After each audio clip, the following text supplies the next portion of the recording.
Hey guys, what's going on? It's Eli, back with another review video, and happy Star Wars Day to you all, yes. And that's right, you read the title, of course, something Star Wars that I'm reviewing, and yeah, something Star Wars in the realm of animation and such, yeah, and of course, I've reviewed some Star Wars materials before on May the 4th, and yeah, of course, doing that once again, yeah. So that's right. Finally, at long last, I am now reviewing the next piece of Star Wars animation material, and, seeing as how Tales of the Jedi was really good, and that Dave Filoni just wanted to do more, and he teased that at one point. Like, originally, we were supposed to get a Season 2, but this took its place, and yeah. But, overall, it was still worth it. Like, yeah, this being centering on the dark side and so on, just, yeah, really good. So that's right. Again, I am finally reviewing Tales of the Empire. Yes, Tales of the Empire. Yeah, and of course, not a disappointment. Just like how Tales of the Jedi turned out, everybody got a kick out of that, and more of that Clone Wars animation, and, the way the stories are told, and, from Dave Filoni, and, now that we've got something centered on the Empire, and like what Tales of the Jedi did, where it's centered pretty much on two characters. Tales of the Empire does the same thing. For this, it centers on Morgan Elsbeth and Jedi, ex-Jedi, I guess you could say, Barriss Offee. Yeah, we get the return of Barriss Offee in Tales of the Empire, and man, their stories and the fact that, and just like in Tales of the Jedi, we had 3 episodes that center on 2 characters. In Tales of the Jedi, 3 episodes that centered on Dooku, and 3 that centered on Ahsoka. And the same goes for Tales of the Empire. 3 centering on Morgan, and 3 centering on Barriss. And, yeah, each of them, their stories and where they go, and, when the Empire arises, and what happens to each of them, and the directions that they take. Just, yeah, very interesting. And having done a rewatch, well, yeah, of course, still excellent. And, overall, Tales of the Empire, no disappointment. It was great to see what it had to offer, and with the 2 main characters and the 3 stories that each, that center on Morgan and Barriss. And, just what more do I have to say?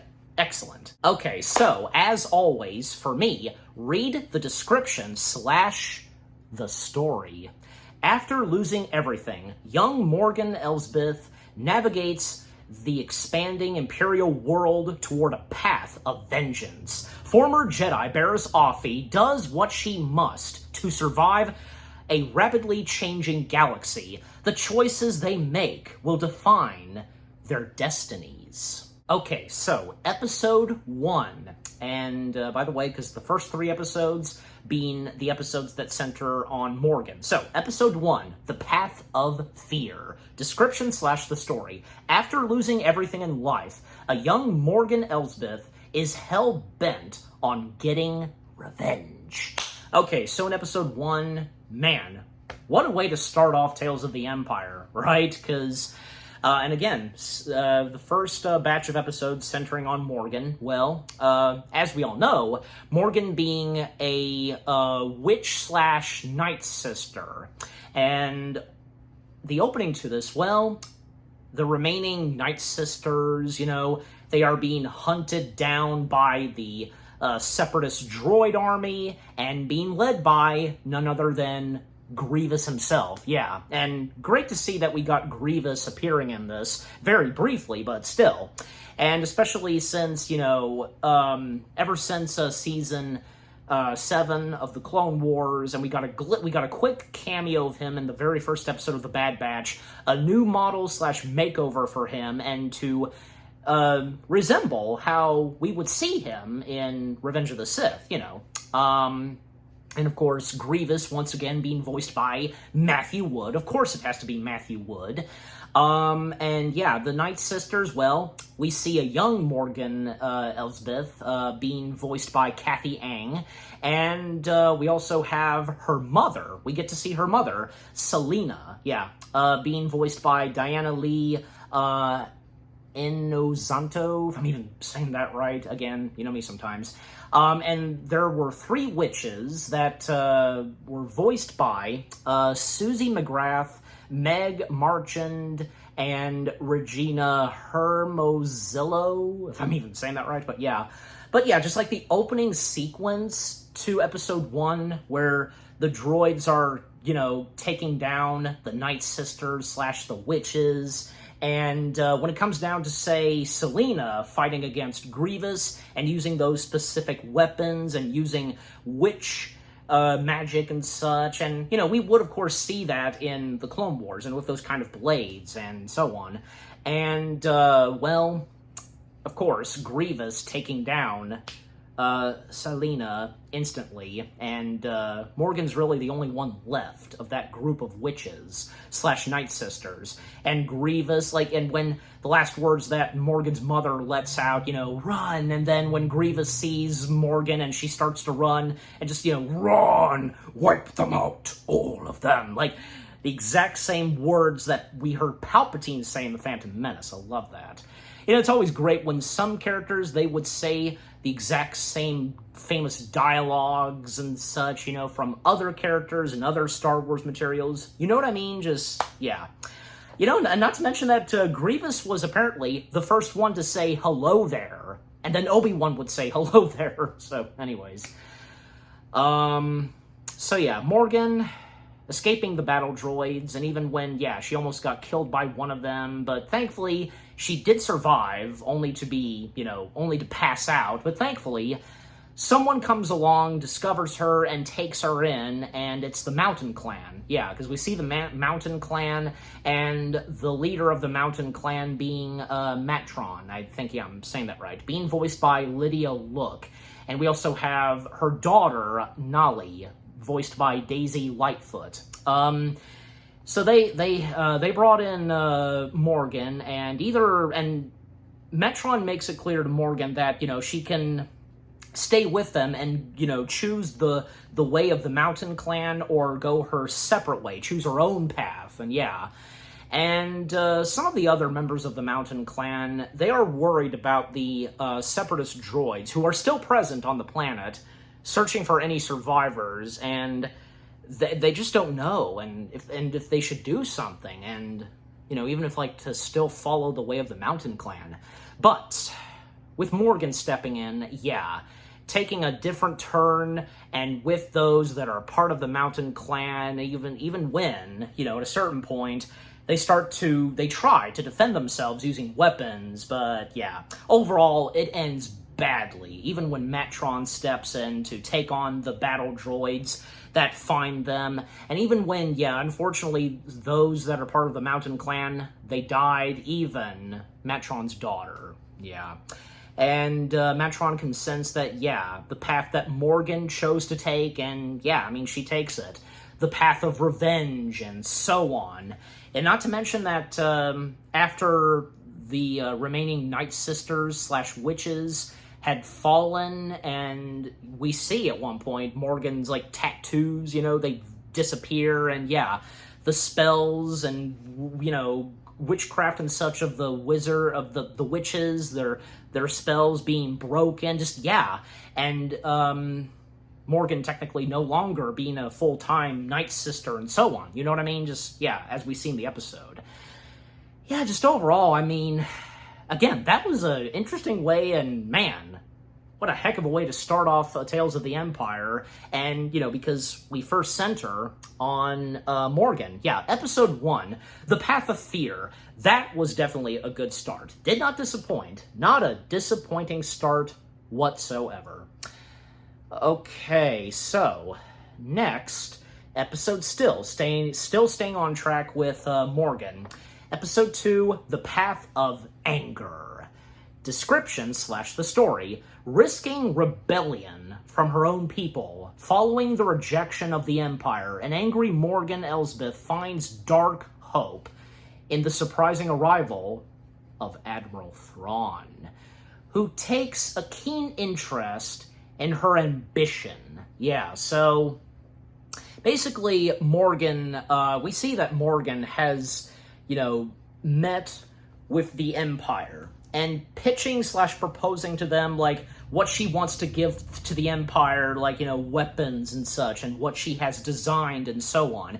But they really have no interest. But they do have interest in, where she comes from, Crosscove, like, I might be mispronouncing it, but, the planet that we would see where Morgan would reside, and when we would see that planet in The Mandalorian Season 2, and with the episode The Jedi. So, yeah. But that is except for one Imperial Admiral, which being Galad Pelion, if I'm saying that right. And once again, being played by Xander Berkeley. Yeah, actually, because he only voiced him, I believe. Yeah, because I think, because the original actor who played him was, I guess, unavailable, but oh well. But I mean, because this is this is kind of a younger version of the Admiral, so but that's okay. He still did good. He's the only one that likes this idea, and with what Morgan had pitched and such. And then later on, when she returns back to the planet,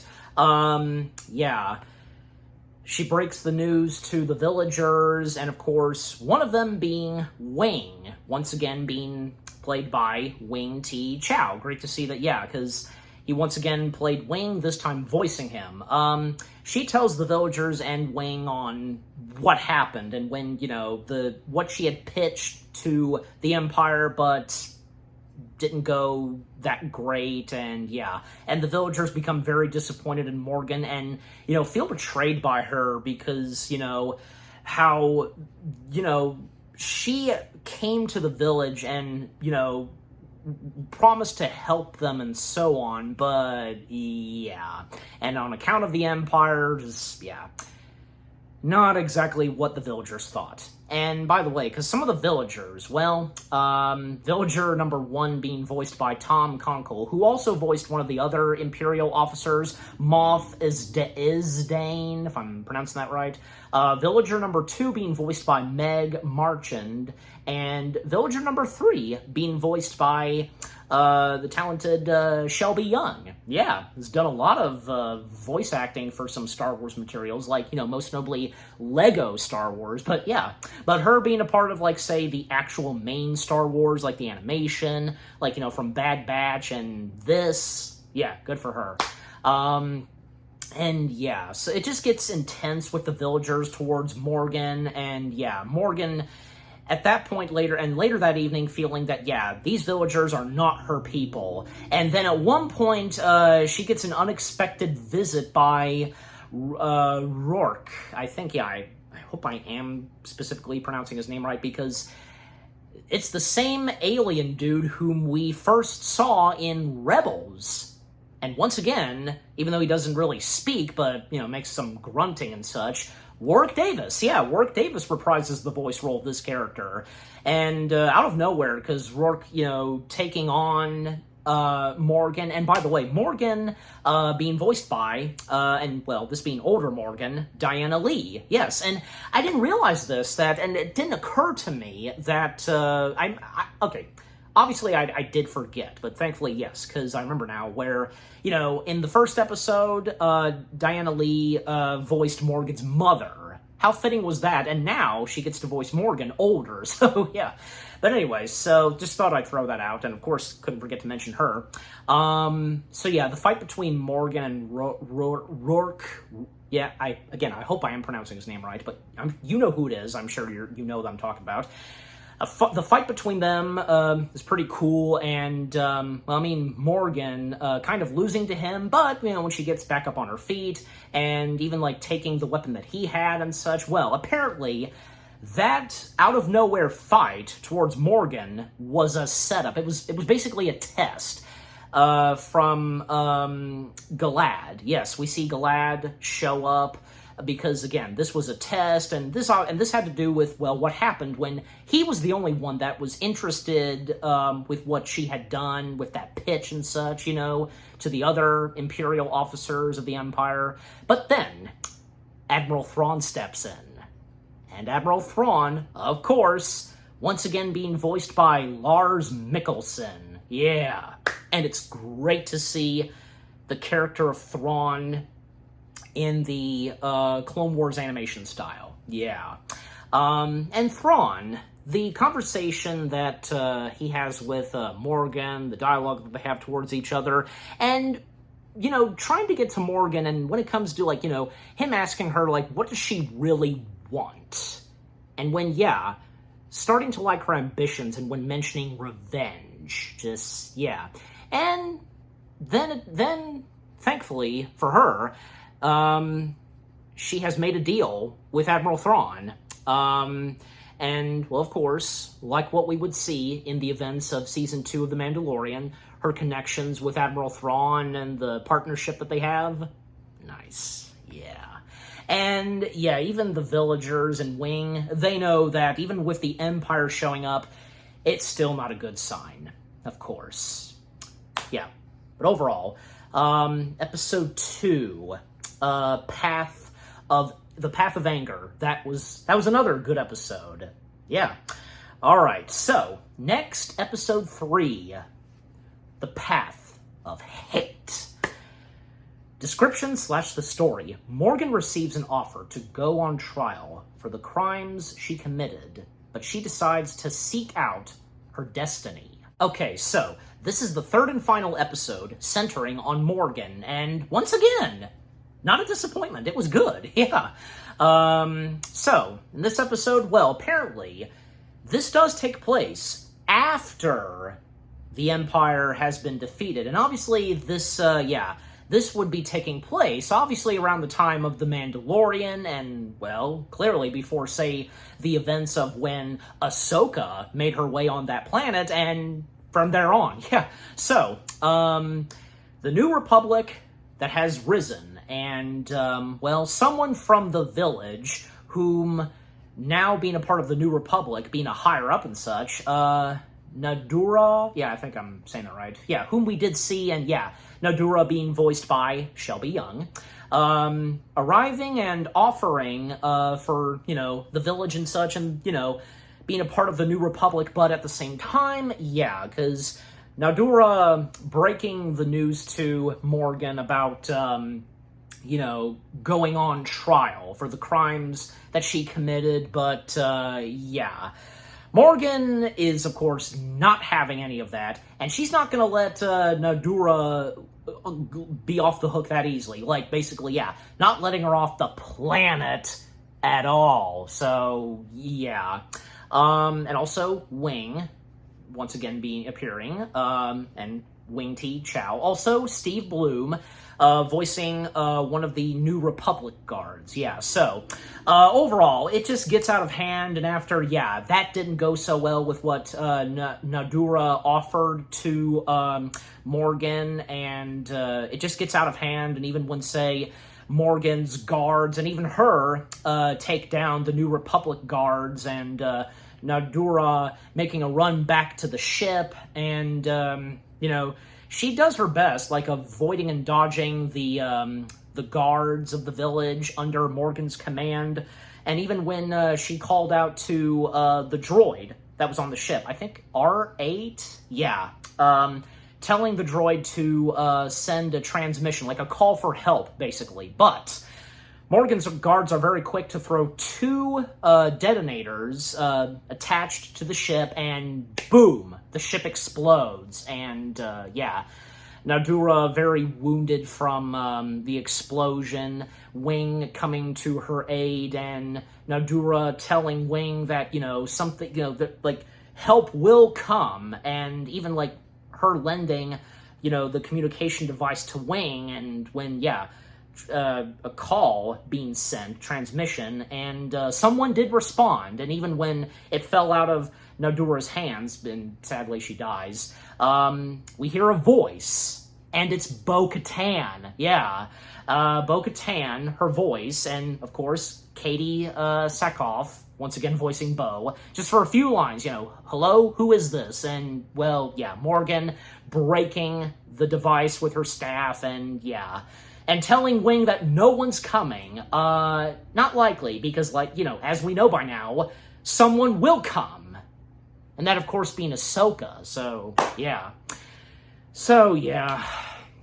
the way the episode ends off, it ends off on a sad note, no hope for the villagers, but until we would see that in The Mandalorian, so But overall, that was a really good episode, and that being the third and final one, centering on Morgan, So episode 3, The Path of Hate. Excellent. That was excellent.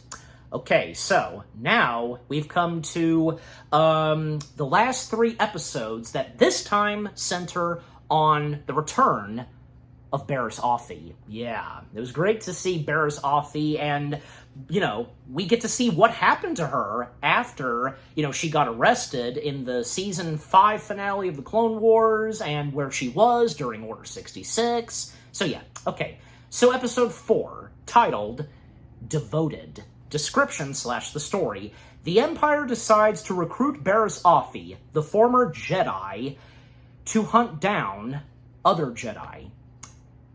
We all know what that means. Barriss being one of those first batch of Jedis, who used to be Jedis, but now they were arrested and so on. She would become one of the first batch of Jedis to become Inquisitors. Okay, so this episode, excellent. It did not disappoint, and a great way to start off because,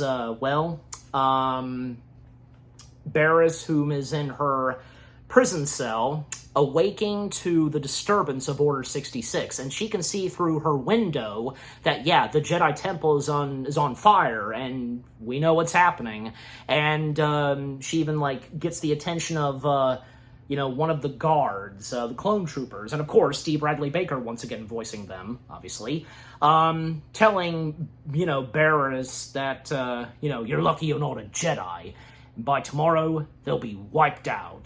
Jeez. Literally. But not all of them, of course. At least that's what the clones and the Emperor think, that by tomorrow, they will all be obliterated. The entire Jedi population will be extinct. So,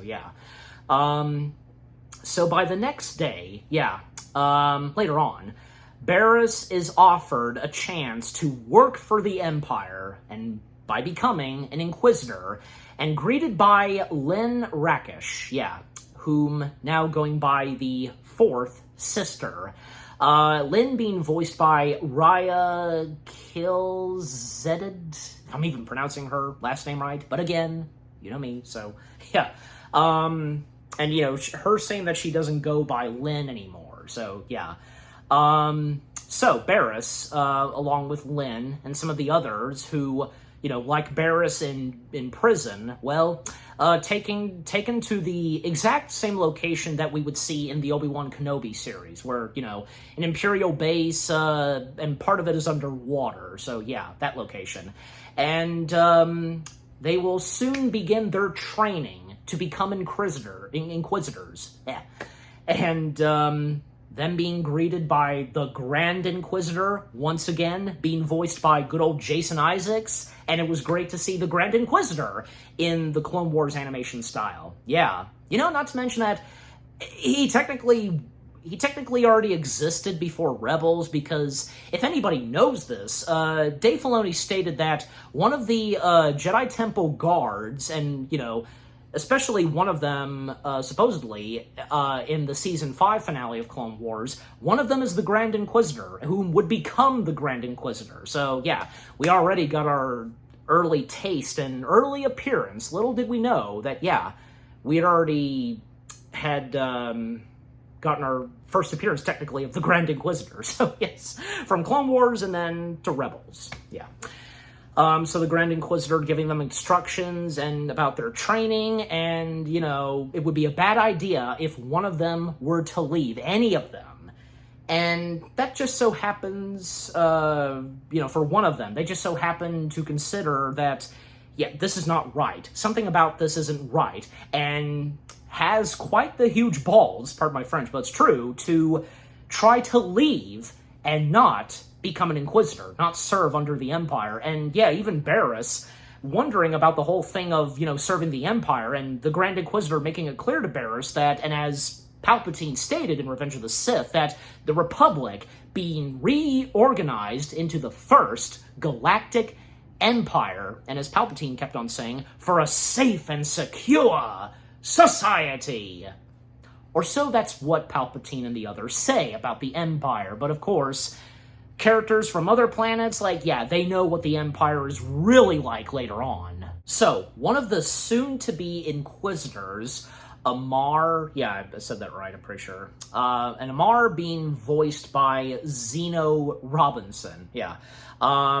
He does not like this and know that this is bad, and taking it upon himself to try to disembark the moon Nur. Yeah, that's the name of the planet, in which, by the way, I mean, it's technically a planet, but it's one of the moons of, you know, Mustafar, orbiting the system of Mustafar, and like I said, we would see that prominently in the Obi-Wan Kenobi series. Yes. So, again, taking it upon himself, even when Barriss, you know, telling him that it would be a bad idea. Like, from her and the other, one of the others, soon-to-be Inquisitors, Dante, being voiced by Nicholas Cantu.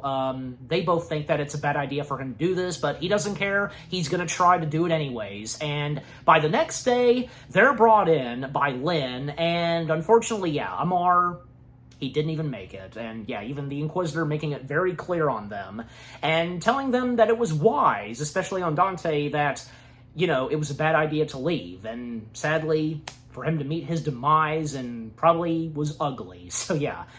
So the Grand Inquisitor has a moment with Barriss, training her and having her wield an Inquisitor lightsaber while he's unarmed, and, you know, having her to fight, not like a Jedi, but to actually fight, and, you know, because of the dark side and so on. So her trying to fight and attack the Grand Inquisitor while, again, being unarmed, he's just moving around, you know, very quickly and such, yeah. Very skillful, of course. Even when at one point Barriss does hit one of his shoulder blades, you know, those pieces. Like, she does hit one of them, but yeah. And the Grand Inquisitor is impressed with what she's done so far. And then it comes to another task where apparently there can only be one Inquisitor. I guess this kind of position of an Inquisitor, I guess you can say. So it comes down to Barriss and Dante fighting each other, and wielding one Inquisitor lightsaber. And yeah, and Dante knows that this is bad and such, and yeah, just overall, we know where this is going, right? And yeah, Barriss, she ends up winning, force choking Dante, and sending him falling to his death, and yeah, and her getting the Grand Inquisitor lightsaber. So now she's an Inquisitor taking that part of an Inquisitor, you know, which would have gone to Dante had he won, but yeah. So after that, now Barriss has now become an Inquisitor, along with a couple of other Inquisitors that step in, and one of them, whom we would see appear in Tales of the Jedi, trying to take on Ahsoka. But yeah, of course, that one Inquisitor did not stand a chance towards Ahsoka. She took him down instantly, the one with the mask, yeah. So, all of them coming in, and they're greeted by Darth Vader. He steps in, and yeah, sitting on his throne. And it's a shame that, you know, Darth Vader, he didn't get a speaking line, and maybe it could have been James Earl Jones, but that's okay, yeah. I mean, it doesn't matter, because even if he didn't speak, his presence still amazing, and just, yeah.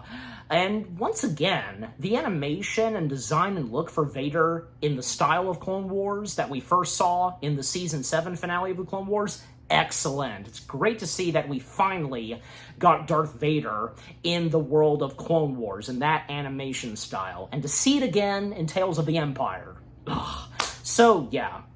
Now Barriss, along with the other Inquisitors, and along with Lynn, now they're full-time Inquisitors, and long live the Empire! And yeah, when Barriss puts her own Inquisitor mask on, now she's become an Inquisitor, officially.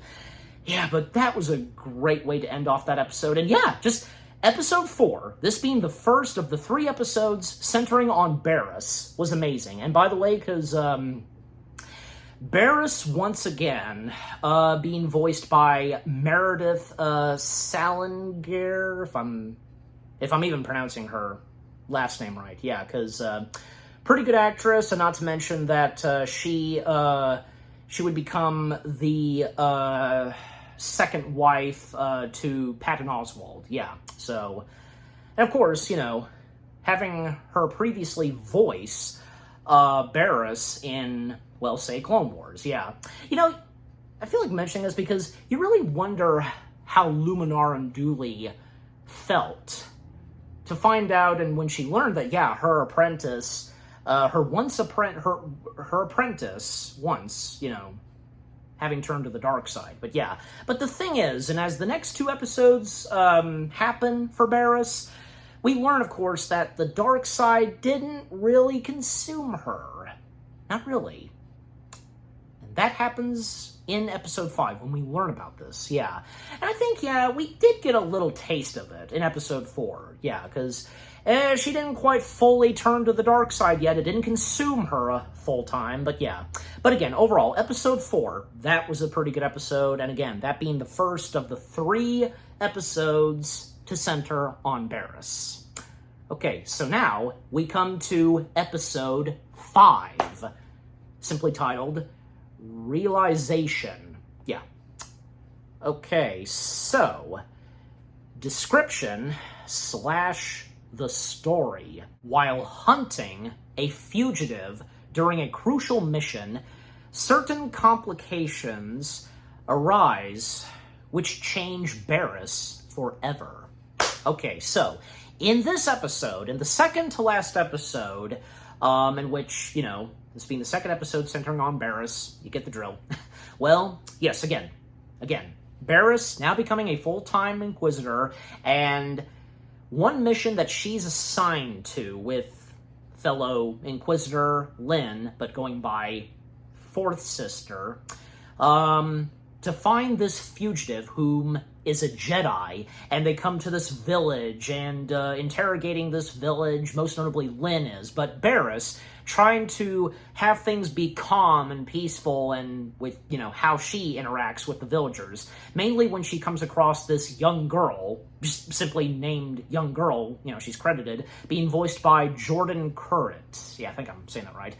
Asking the young girl politely, and, that telling her that it's okay, and even when she takes her mask off, and asking where the fugitives could be, and the fugitive and so on. Yeah, just only one.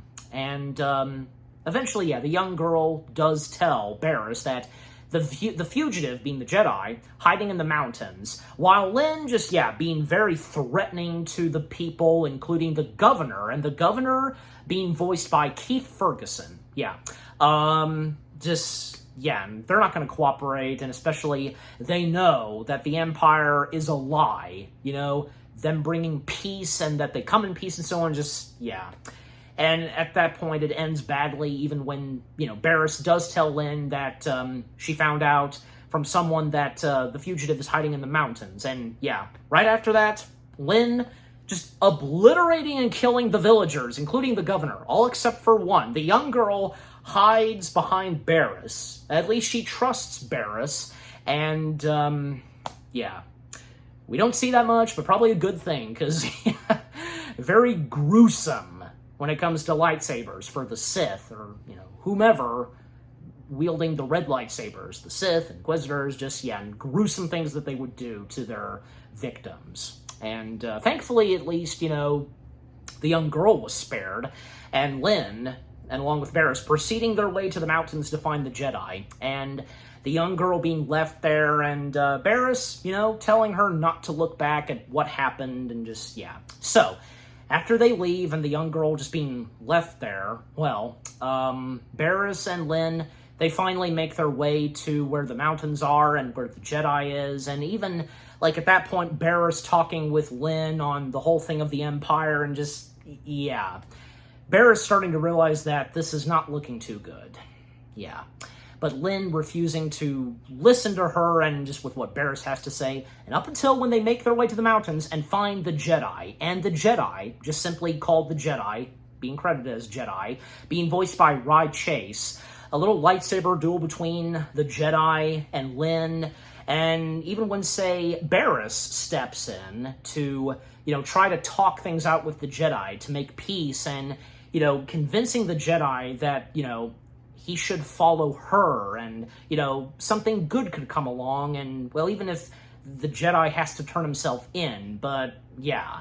And even when at one point the Jedi might have seemed to, but, yeah, Lynn interrupting the whole thing, because, yeah, when she was taken down by the Jedi, when Barriss stepped in, but then Lynn stepping back in and stabbing the Jedi with her Inquisitor lightsaber, and yeah. And it just, it goes really bad, even for Barriss, and really seeing now that this is not what she expected, and because with the whole thing of the Empire and such, and Lynn, well, following the ways of the Inquisitors and, loyalty to the Empire to hunt down every single last Jedi. And man, Barriss telling Lynn that you only have one Jedi left. And yeah, she's referring to her. And Lynn was about to attack Barriss, but when she ignited her lightsaber, Barriss used the Force, pushing her off the cliff. She went falling, presumably falling to her death, even though we don't see it. And Barriss taking off her Inquisitor helmet and tossing it. Right there. She's redeemed herself. Yeah, because again, like I said, the dark side didn't really consume her full time. Yeah. And she realizes that, yeah, how blind she was, that the dark side got to her and how she felt towards the Jedi Council and, in the events of the Season 5 finale arc, the bombing of the Jedi Temple and where she framed her best friend Ahsoka. Yeah, so. And luckily the Jedi, barely alive, he's not dead yet, but Barriss still offering the Jedi to follow her and, wanting to help out the Jedi. So yeah, but man, just what a way to end off that episode. Just, yeah, and leaving us wondering, like, well, did that one Jedi survive? Just, yeah. And even by the next and last episode, we don't see that Jedi. But, yeah. But anyways, yeah, overall, Episode 5, Realization, that was a good one. And right there, that was where Barriss, at a certain point, yeah, she redeemed herself and, yeah, coming back to the light side, doing something right and good. Okay, so now we come to the 6th and final episode of Tales of the Empire, and the 3rd and final episode centering on Barriss, titled The Way Out. Description / the story. While living in her present life, a shadow from Barriss's past rushes to catch up with her. Okay, so in the 6th and final episode, and again, the 3rd and final episode centering on Barriss, yeah, this was pretty interesting. Now, Barriss goes by the Healer, and when there's this family, a husband and wife, and along with their baby child, they are on this snowy planet, and they come across this one creature whom is credited as Attendant number 1. And Attendant number 1 being voiced by Steve Blum. And they're seeking the Healer, and the Attendant 1 knows where the Healer is. And when meeting with the Attendant number 2, being voiced by Anna Graves, they go to where the Healer is, which turns out to be Barriss. And, we learn from the parents that their baby child is one with the Force. She has the Force, and the gift that she has. And the father being voiced by Keston John, and the mother being voiced by Susie McGrath. Yeah. And the healer, which being Barriss, and by this point, Barriss has gotten a bit older. Yeah, I mean, you can tell by her face, but apparently, yeah, she didn't quite age quite good as, say, Ahsoka. But there's a reason. Even there's a video about that on YouTube, if anybody has seen that and knows about it. But anyways, so, meeting with Barriss, and can see and sense that their child has the Force, and the dialogue and conversations that they each have, and Barriss telling them that if the Jedi Order were still around, then the Jedi would have found her and taken her in, but yeah. And even as of now, because at the time of the Empire, anybody with the Force is dangerous, and they could be hunted down by the Empire, and the whole thing on their child having a gift, just, yeah. And also, they will be found, eventually, even with what Barriss tells them, that eventually someone from the Empire will find them and take their child, and, will have their child do some bad things, and probably try to become an Inquisitor or something. And, yeah. Someone is approaching the location where Barriss resides, and yeah, according to the attendants, and Barriss telling all of them to evacuate the planet, telling her two attendants to go with them, the parents and the child, and to go see an old friend of Barriss's. Who could it be? Well, I think we all would take a very good guess that it's probably more than likely Ahsoka. Yeah, because if anybody, yeah, Barriss would think that, yeah, Ahsoka would be the solution. So, yeah. And, yeah, Barriss encouraging her two attendants to disembark, and, she'll hold off whatever it is that's coming near them, and, yeah. Whom could it be? Well, she survived.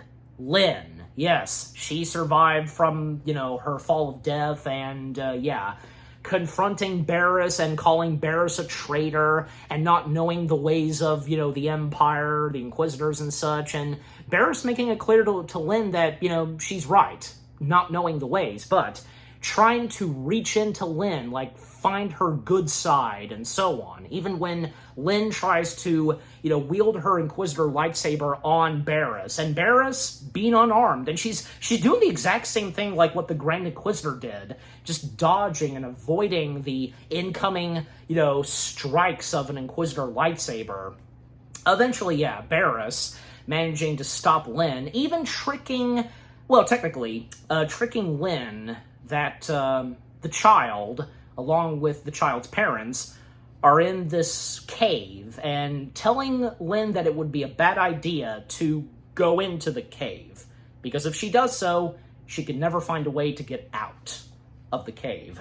And yeah, thus Lyn making her way into the cave, and yeah, it just so happens we see the two attendants along with the father, the mother, and their child in there. They're trying to escape and avoid Lyn / the fourth sister, and to me, I don't know about you guys, but I was kind of getting a bit of vibes of The Shining, because, think about it, because in The Shining, Jack Torrance roaming around the giant hedge maze, and, eventually not finding a way to get out of the hedge maze, and when he loses Danny. You see what I mean? So, yeah, it's kind of like, yeah, when it comes to Lyn making her way further into the cave, this icy cave, yeah, she can't find her way out, and she eventually loses the two attendants and the father, mother, and the child. Yeah, they finally escape and, disembark from the planet, while Lyn still in the cave and, yeah, using her lightsaber, and the anger is getting into her, and she can hear the echoey voice of Barriss, trying to convince Lyn to, trust her, and, she's wanting to help Lyn find her way out of the cave. But Lyn, she's not giving in, and even when she thinks that maybe Barriss is nearby, but she's seen her reflection and using her Inquisitor lightsaber, up to when she did strike something. Barriss. Right through Barriss. She's right there, and Lyn starts to come back, she's not going by that name anymore, but a part of Lynn does start to come back, feeling terrible with what she has now done to Barriss. And yeah, Barriss quickly forgiving what she did, stabbing her, because yeah, how was Lynn really supposed to know that, she would actually stab through Barriss with her Inquisitor lightsaber? And eventually, and after a bit of dialogue and wisdom that Barriss gives to Lynn, she does give in and promises Barriss that they'll find a way out. And she does so. And who knows, because the episode ends off where, yeah, they get out of the cave. They're right out of the cave, and boom, that's it. The credits roll. Did Barriss survive or not? It leaves us wondering. And yeah, Star Wars has technically done that kind of thing. I mean, it's kind of like, well, when the Season 2 finale of Star Wars Rebels happened, it left us wondering, did Ahsoka survive? Which, of course, thankfully she did when Season 4 happened. But yeah, but this, yeah. I mean, maybe. I mean, even if, like, say, Lynn would happen to know to give Barriss the Force healing power. But, yeah. I guess maybe she did survive, but yeah. Anyways, but yeah, that was one heck of a way to end off Tales of the Empire, and how the 6th and final episode ends off. Just, yeah, it was amazing. It did not disappoint. The entirety of Tales of the Empire was excellent. Not a disappointment whatsoever. Yeah. So, the 6th and final episode, yeah, gotta slow down. Yeah, it was amazing. Episode 6. Yeah, The Way Out. A great way to end off Tales of the Empire, and to end off Barriss' story for now, just, yeah. But yeah, overall, the entirety of Tales of the Empire, centering on Morgan and Barriss, excellent. The 3 episodes that center on Morgan, and the 3 episodes that center on Barriss, each of their storylines, what happens to these 2 characters, and the other characters that we get in these episodes, from General Grievous, Thrawn, other Night Sisters, the Mountain Clan, the Villagers, one of them being Wing, the New Republic, and the Inquisitors, seeing the Grand Inquisitor, Darth Vader, and Lynn, and just, yeah. And the action, the emotional moments, the character-driven stories, and what each Morgan and Barriss go through, just, yeah, and the music and score, fantastic, of course. The animation never disappoints, looking beautiful and breathtaking. Dave Filoni's writing and direction for Tales of the Empire, everything about Tales of the Empire was excellent. And I'm giving Tales of the Empire, well, if it's not obvious, 10 out of 10 stars. Yes, 10 out of 10 stars for Tales of the Empire. And what about you guys? What did you think of Tales of the Empire itself? Did you think that this was pretty good? Did not disappoint you? Which were some of your favorite episodes/stories? And, the fact that Tales of the Empire heavily centers on each Morgan and Barriss. And wasn't it great to see, say, Morgan in the realm of animation of Star Wars, and seeing Barriss once again, seeing the Grand Inquisitor, Admiral Thrawn, Darth Vader, General Grievous, moments that you did not expect. And did you get teary-eyed? Did you get some laughs? Because there were a few funny moments here and there, but still, yeah, and any of you that have seen Tales of the Jedi and were thrilled and excited when Tales of the Empire was announced and when we finally got it, just, yeah. Overall, what do you think of Tales of the Empire itself, and with what I've had to say, my review, and yeah, what did you think of my review? Leave comments and give this review video a like, as always. And so, with all that being said, thank you very much for watching. I hope you guys enjoyed my review of Tales of the Empire. More review videos are coming your way. They're going to be awesome. Keep looking forward, and I will see you guys in the next video/review. Take care. Happy Star Wars Day to all of you, And until I review Tales of the Underworld, peace out, and may the Force be with you.